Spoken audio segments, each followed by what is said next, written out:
A man comes home early and catches his spouse cheating. Such a cliché. There was a trail of clothes, both his and hers, leading to my bedroom, and the sound of faint noises echoed through my apartment. I stood at the door in utter shock.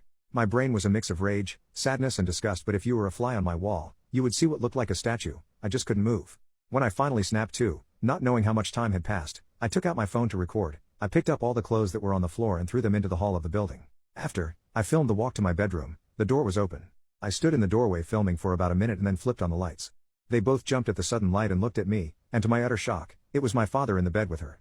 After the initial stun, my father noticed I was recording and started to panic, trying to find anything to cover himself and telling me to stop recording. He found a towel and wrapped it around himself and started to walk toward me. I told him, if you don't want to get hurt, stop coming to me. He either didn't care or didn't hear me and reached for my phone. I hit him square in the jaw. His head bounced off the door and slumped to the ground. Leah shrieked. I aimed the camera at Leah and said, "Concerned about your buddy, but nothing to say to your fiancé?" My father woke up after about a minute and I told them I just needed to come pick something up for work, so I'm heading back now.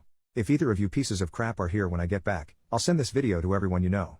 I ended the video, looked at my dad, and said, "You're dead to me. You're no longer my father, but you might want to go home and talk to mom because I'll be talking to her very soon." I sat in my car for a while until one of the bosses at work called to ask where I was. I told her I was on my way back right now. When I got to her office to hand her the paperwork, I must have looked awful because she started asking what was wrong with me.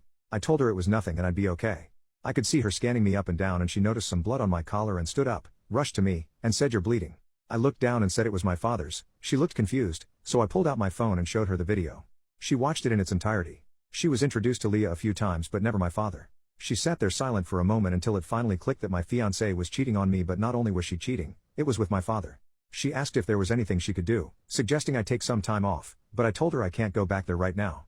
That I just need a minute and I'd be fine for the meeting, and I have another shirt in my office. The meeting went over fine. I put on a smile for everyone like nothing had happened. My boss came up to me after the meeting and asked how I could do that, but I just said I don't know and went to my office. I then came home, and I was alone for the first time in a very long time. Thank you for reading. I'm sorry I carried on so much, but it was therapeutic getting everything down. I just don't know what to do. I definitely need to get the heck out of this apartment. I just can't live here anymore, and there's no possible way I'm sleeping in that bed. I know not only do I have to go get checked out for STDs, but I think I broke something in my hand.